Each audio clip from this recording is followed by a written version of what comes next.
Madam OTP చెప్తారా? 2589. 85 అయింది madam. చేసా చూసుకో. పాప పడుకుందా? ఇప్పుడే పడుకుంది.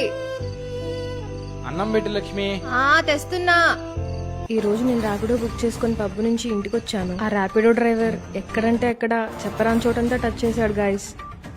చూడండి నేను కాన్షియస్ లో లేదని ఎలా బిహేవ్ చేస్తున్నాడో.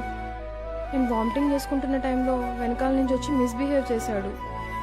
ఇలాంటి వాళ్ళని అస్సలు వదలకూడదు. సివియర్ యాక్షన్ తీసుకోవాలి. ఆ పిల్లోడు చేసింది చాలా తప్పమ్మా, అలాంటి అస్సలు వదలకూడదు.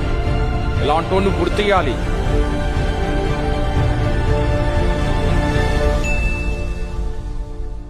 ఆ వైరల్ అవుతున్న వీడియో నేను చూసా. బట్ అక్కడ జరిగింది ఏంటంటే ఆ అమ్మాయి ఫుల్ గా డ్రంక్ చేసి అన్కాన్షియస్ లో ఉంది. అసలు ఏం జరుగుతుందో అని చెప్పి నేను నా ఫ్రెండ్ తో ఫాలో చేశా. స్కూటీ నుంచి కింద పడిపోతున్న తనని తను ఒక అన్నలా పట్టుకున్నాడు. రోడ్డు పైన తను వామిట్ చేస్తుంటే తనకు హెల్ప్ చేయడానికే తన దగ్గరికి వెళ్ళాడు. తను ఎంత రూడ్ గా బిహేవ్ చేసినా తనని సేఫ్ గా ఇంటి వరకు డ్రాప్ చేసే వెళ్ళాడు. ఒక అమ్మాయి చెప్పినంత మాత్రాన ప్రతిదీ నిజమైపోదు. ఒక కాయిన్ కి 2 sides ఉన్నట్టే 2 sides తెలుసుకొని జడ్జ్ చేయాలి.